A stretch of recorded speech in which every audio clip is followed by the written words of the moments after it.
dearest love. He always came home dirty because he loved to play after school. Many times he would be whipped when he got home until he finally found a way to stop and keep himself clean to the admiration of his parents. One day, he came back from school dirtier than usual, and his mother screamed when she saw him. Before he could open his mouth, the beating had started. Part of his uniform was torn, and that carried extra punishment. And when his father came, there was even more beatings. No one listened as he tried to explain, for he could never say anything to erase the perfect truth shown by the evidence of his dirtiness and the history of his past character of playing and dirtying himself.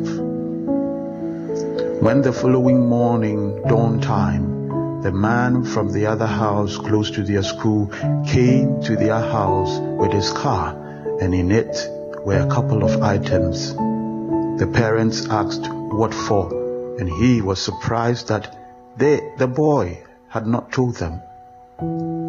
He explained how his dog had gotten loose and had chased a couple of the students, and it was their brave boy that had fought and restrained the dog to stop it from hurting the other kids, who were scared, and by their running and throwing stones and sticks, frightening the dog to also attack.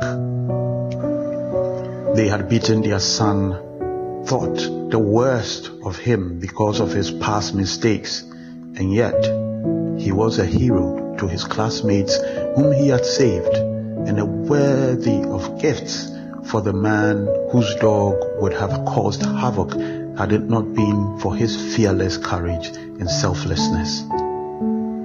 There are many who have great good in them, mighty heroes in the lives of many, and yet in their own home, parents, spouses, children and friends see nothing good in them, for to them they know and remember only the faults, failings, mistakes and shortfalls and suspicions.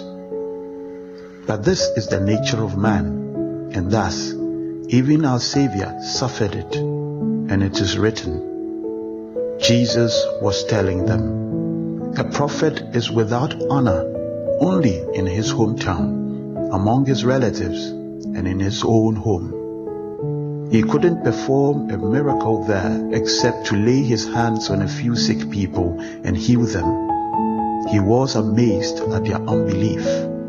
Then he went around to the villages and continued teaching. Mark chapter 6, verse 4 to 6. Stay blessed, trust and obey, for there is no other way. Okay.